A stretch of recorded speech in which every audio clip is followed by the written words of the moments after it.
नमस्कार, आप देख रहे हैं पंजाब केसरी टीवी और मैं हूं प्रवीण झा। रूस ने यूक्रेन के साथ युद्ध की शुरुआत कर दी है। राष्ट्रपति व्लादिमीर पुतिन ने जैसे ही सैन्य कार्रवाई का ऐलान किया, उसके बाद यूक्रेन में कई जगह धमाके सुनाई दिए हैं। यूक्रेन की राजधानी कीव पर तो क्रूज और बैलिस्टिक मिसाइलों से भी हमला होने की जानकारी मिली है। पुतिन ने सैन्य कार्रवाई का ऐलान करते हुए धमकी भी दी है कि कोई इस मामले में दखल न दे, वरना अंजाम बुरा होगा।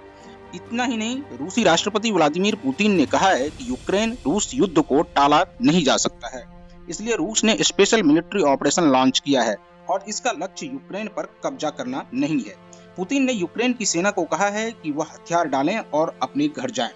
लेकिन यूक्रेन के विदेश मंत्री ने कहा है कि पुतिन ने पूर्ण पैमाने पर आक्रमण करना शुरू कर दिया है। शांतिपूर्ण यूक्रेन पर हमला हुआ है, यह आक्रामकता का युद्ध है। यूक्रेन इसमें खुद की रक्षा करेगा और जीतेगा। हालांकि रूस और यूक्रेन के बीच तनाव का मामला कोई नया नहीं है।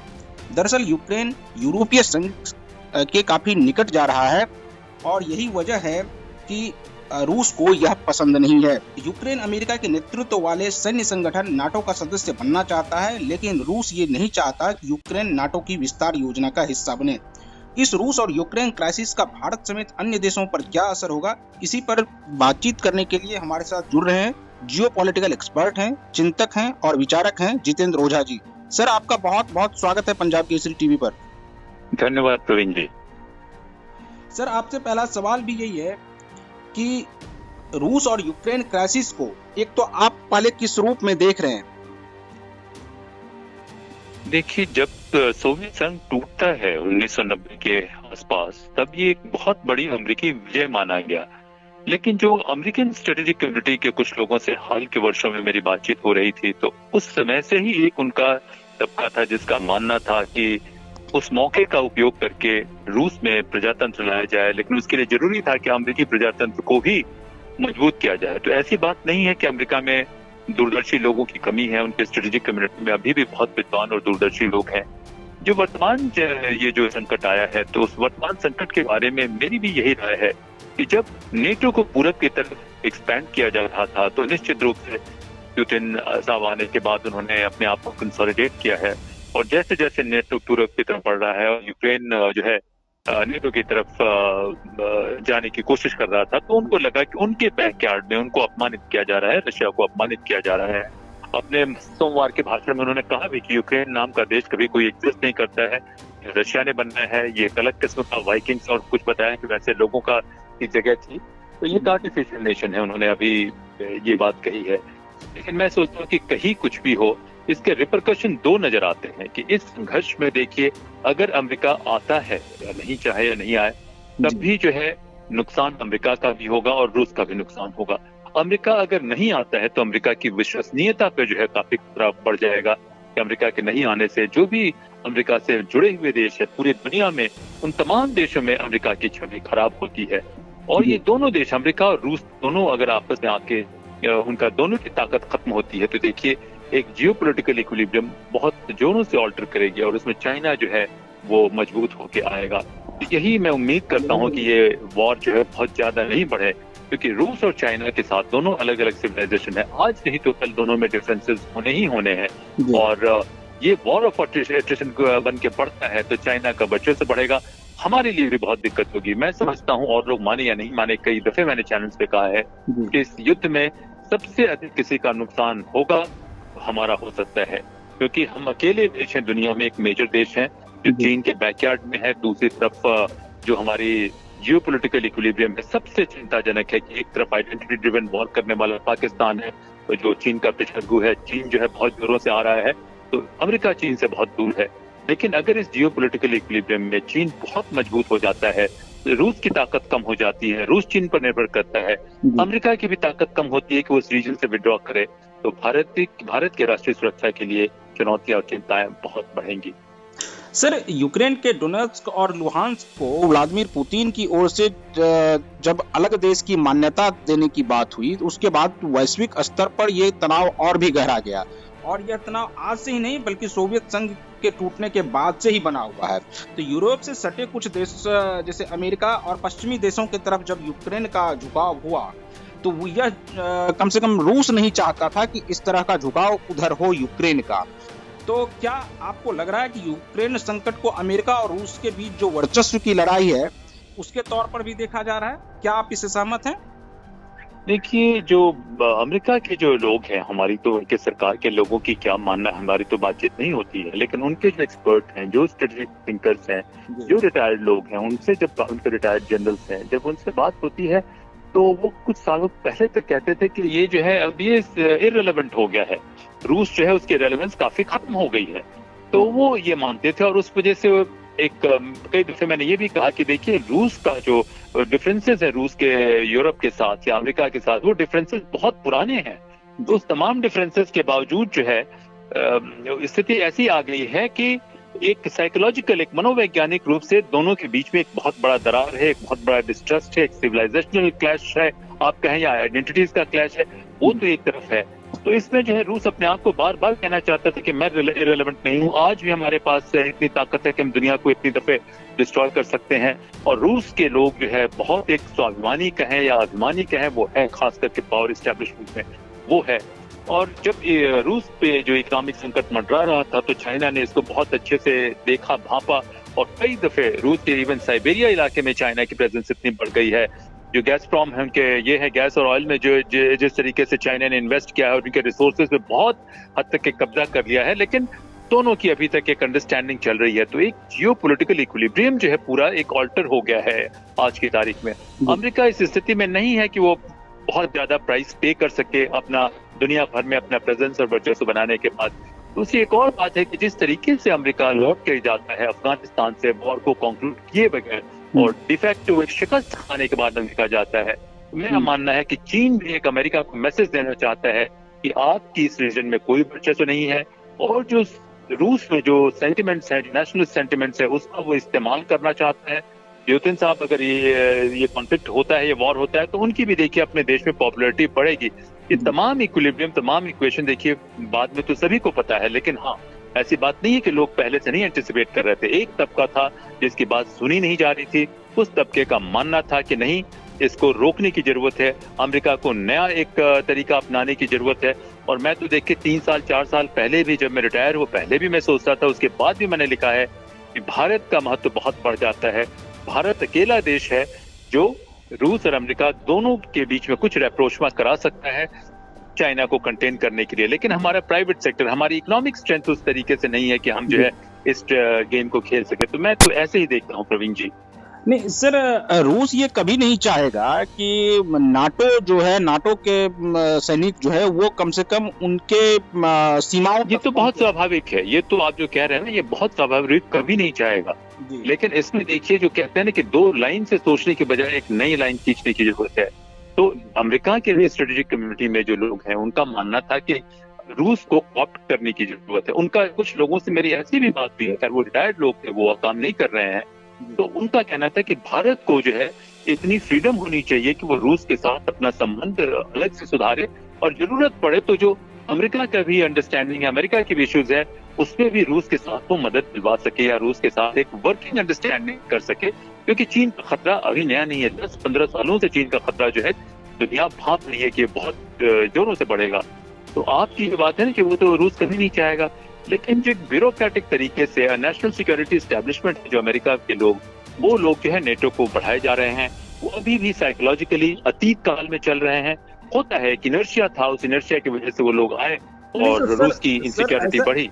सर, ऐसा नहीं लग रहा है क्या कि इस पूरे युद्ध के पीछे जो है वो अमेरिका है और अमेरिका की वजह से ही ये जो अमेरिका की तरफ से जो सह मिल रहा है यूक्रेन को, और उसके बाद जो है या कम से कम रसिया को जो है, रूस को कभी भी रूस नहीं चाहेगा कि उसमें कोई हस्तक्षेप करे। तो आपको नहीं लगता है कि अमेरिका जो है इसमें मेन भूमिका में है? देखिए, ये निर्भर करता है कि आप कहाँ खड़े हुए हैं, वहां से आपको चीजें वैसे नजर, हर पॉइंट अलग अलग नजर आएंगी। रूस की तरफ अगर खड़े हुए हैं तो अमेरिका का ये नजर आएगा, लेकिन अमेरिका में हमेशा से मैंने कहा कि 4 किस्म के एस्टेब्लिशमेंट हैं जो बात करते हैं। एक उनकी ह्यूमन राइट्स की लॉबी है, एक उनकी नेशनल सिक्योरिटी एस्टेब्लिशमेंट की लॉबी है, उसमें कई एक अलग अलग किस्म है। स्टेट डिपार्टमेंट का कई दफे अलग अप्रोच होता है, उनके मिलिट्री का एक अलग अप्रोच होता है, उनके इंटेलिजेंस एजेंसीज का अलग अप्रोच होता है, प्रेसिडेंसी का अलग ये होता है। तो ऐसी बात नहीं है, अमेरिका को जिस मैंने वर्ल्ड लीडर तो है ही और था ही, तो अमेरिका को जिस डायनामिज्म की जरूरत थी अपनी लीडरशिप को डेमोन्स्ट्रेट करने में, वो डायनामिज्म नजर नहीं आई। लेकिन फिर भी अमेरिका का ये कहना कि जो उनके डेमोक्रेटिक लॉबीज कहें या लिबरल लॉबीज कहें, उनका कहना है कि रूस में प्रजातंत्र नहीं है, वो एक प्लूटोक्रेसी ला दी है पुतिन साहब ने। लेकिन उसका दूसरा तथ्य ये है कि देखिए उन्होंने कम से कम स्टेबिलिटी लाई। तो ये जो है बहुत पेचीदा मामला है जिसमें हम किसी को दोष नहीं देंगे, लेकिन इतना जरूर कह सकते हैं कि जिस डायनामिज्म की जरूरत थी, जिस नए सोच की या दूरदर्शिता की जरूरत थी, वो दूरदर्शिता अमेरिका से जिसके हम अपेक्षा करते हैं तो वो नहीं आई। और दूसरा देखिए, हिंदुस्तानी होने के नाते नहीं, अदरवाइज मैं कहूंगा कि डेमोक्रेसी को बहुत बड़ा झटका इस वजह से लगा है या बहुत जोरदार सेटबैक लगा है कि भारत को जिस रूप से इमर्ज करना चाहिए हम वो इमर्ज नहीं कर पाए हैं, हम नहीं आ पाए हैं। और अपने जो आंतरिक कला को जिस तरीके से टैक्टफुली हैंडल करना चाहिए और नेशनल कोहेजन बिल्ड करना चाहिए, वो हम करने की स्थिति में नहीं है। और तीसरा मैं कहूंगा कि पूरी डेमोक्रेसी को भी एक जिस तरीके से इनोवेट करके अपग्रेड करने की जरूरत है, पिछले 15, 20, 25 सालों से है, वो डेमोक्रेसीज में वो इनिशिएटिव नजर नहीं आ रही है। तो डेमोक्रेसीज की जो कैपेसिटी है, जो रेजिलियंस है, जो विगर है, कि एक जो डायनामिज्म है कि एक इमर्जिंग सिचुएशन को ठीक से हैंडल कर सके, वो तमाम डेमोक्रेसीज में एक कमी है। और ये सभी का क्यूमुलेटिव इम्पैक्ट है। इतना आसान नहीं होता कहना कि नहीं ये ऐसे कर देते तो ऐसे होता नहीं, इतना क्लियर कट होता ही नहीं है प्रवीण जी। जियोपॉलिटिक्स में बहुत सारे फैक्टर्स काम करते हैं और बड़े पैरेलल लेवल पे, कई एक लेवल पे काम करते हैं। तो अभी तो एक ये है कि जब रूसी सेना जैसे ही यूक्रेन में प्रवेश की है, उसके बाद जो यूक्रेन के राष्ट्रपति हैं वोलोडोमिर जेलेंस्की, उन्होंने अपने यहाँ मार्शल लॉ लगा दिया। तो आखिर ये मार्शल लॉ लगाने के पीछे यूक्रेन सरकार की क्या मंशा है? देखिए, काफी रशियंस हैं, दोनों जो लुहांस्क में कर रहे हैं और डोनेट्स्क में कर रहे हैं, क्रीमिया तो ले चुके हैं। उसके बाद जो है उनके भीतर उनका मानना है कि रशियन इंटेलिजेंस के भी लोग हैं, बहुत सारे डिसिडेंट को वो इस्तेमाल करेंगे। और रशिया जो है हाइब्रिड वॉर की बात कई सालों से कर रहा है कि जिस तरीके से उसने चेचनिया को ये किया, चेचनिया बहुत ही खतरनाक एक इंटरनल इंसर्जेंसी का ये था, और वो हाइब्रिड वॉर के जरिए वो एक कंटेन कर दिया चेचनिया को, जिसके मिसाल बहुत कम है, बहुत डिसाइसिवली क्रश किया। तो उनको लगता है कि कुछ ऐसे प्रो रशियन फोर्सेज होंगे जो यूक्रेन में एक्टिव है और उनको कंटेन करने के लिए ये मार्शल, देखिए ये जो है वॉर के सिचुएशन में मार्शल लॉ या इस तरीके की इमरजेंसी पावर तो सरकार लेती ही है, तो मंशा वहीं तक है। लेकिन नेट रिजल्ट मैं यही कहूंगा कि ये एक चीज की फेलियर नहीं है, ये क्यूमुलेटिव फेलियर है, पूरे डेमोक्रेसी के ऊपर जो है चैलेंज है। जी सर, इस सब के बीच जो है संयुक्त राष्ट्र सुरक्षा परिषद में भी इसको लेकर लगातार मीटिंग हो रही है, और वहां पर रूस की तरफ से ये कहा गया है कि यूक्रेन के लोगों को बचाने के लिए जो सालों से कष्ट में थे, हम यूक्रेन में नरसंहार बंद करना चाहते हैं, और जो यूएन चार्टर के आर्टिकल 51 के हिसाब से है उस हालात पर भी हमारी नजर बनी हुई है। तो क्या आपको लगता है क्या कि ये जो रूस का जो ये बयान आया है, इससे कम से कम संयुक्त राष्ट्र सुरक्षा परिषद के जो सदस्य हैं उनका क्या रुख होगा इसके बाद? देखिए, ये एक रियल पॉलिटिक्स में इसके, मैं नहीं कहता कि डिप्लोमेसी का महत्व नहीं होता, लेकिन जिस तरीके से रूस का भी रवैया रहा है कि वो एक पॉइंट के बाद अमेरिका का भी रवैया रहा है कि आप देखिए कि जिस तरीके से उन्होंने वॉर की शुरुआत की, कई एक जगह पे लिमिटेड स्ट्राइक्स किए, तो ये इसका रोल काफी डाइल्यूट हुआ है। और इस समय पिछले हाल के कुछ हफ्तों से हम अगर देखें तो एक पुतिन साहब बहुत सालों से इसकी तैयारी कर रहे थे, आज से नहीं कई दिनों से उनकी तैयारी है। उनके दिमाग में या उनके एस्टेब्लिशमेंट के दिमाग में एक बड़ा क्लियर विजन है, और वो विजन ये है कि रशिया हमेशा से बड़ा एम्पायर हुआ करता था, उसकी सीमाएं काफी दूर तक जाती थी, और उनके मन में है कि ये सीमाएं दूर तक जाएंगी, दोबारा जानी है। तो इस तरीके से वो काफी दिनों से इस पे काम कर रहे थे और काम करते हुए नजर आ रहे थे। तो मुझे नहीं लगता कि यूएन जो है एक लिमिट के बाद जो है ये फोर्स कर सकता है, इम्पोज कर सकता है।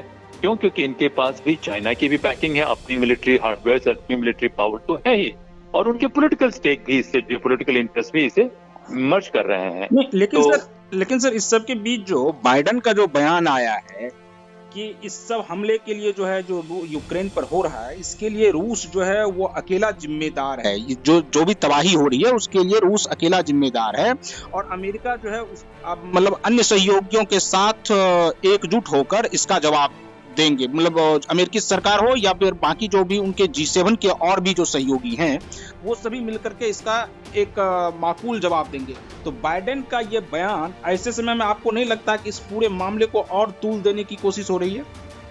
देखिए, उनके पास ये ऑप्शन नहीं है। देखिए, बयान की तो एक लिमिटेड वैल्यू होती है और एक बयान की ये होती है कि आवश्यकता होती है।